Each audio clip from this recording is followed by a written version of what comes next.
Hey, I'm Ihsahn. The album that saved my life was Iron Maiden, Seventh Son of a Seventh Son. You know, I was very concerned with music when playing in bands and being very kind of eager on my playing. I went to see Iron Maiden on the Seventh Son tour. Since the pyros went off and Bruce Dickinson came jumping on stage for Moonchild, you know, since that moment I cannot recall to have ever had a plan B with my life. Just by the power of, you know, being part of that show that I saw, and the content, the conceptual ideas, you know, these landscapes. I think even those icy landscapes on the cover artwork and in the intros and video content, everything just resonated so deeply, and it kind of had a somewhat, you know, occult theme as well. It was like mysterious and mystic.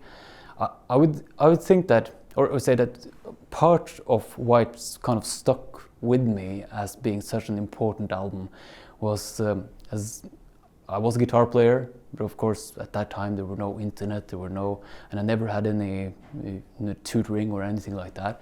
But I got hold of a tablature book for this particular album, so I would spend my days listening to that album and playing along.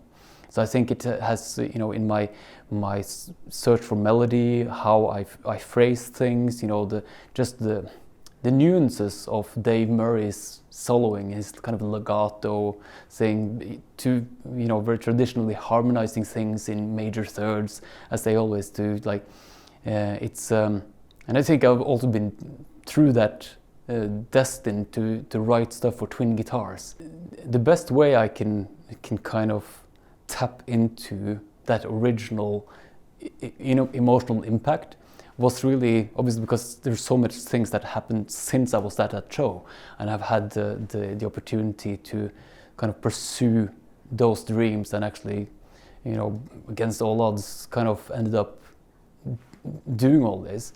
And it was really taking my own son to see Iron Maiden, you know, as my father took me, you know, and kind of through him kind of re-experience, you know, seeing his first introduction to this immense big show, you know, on the Book of Souls tour, and of course seeing all the old classic songs and having watched videos also with him, you know, is you know, you can kind of relive it because you see it in the young mind as well.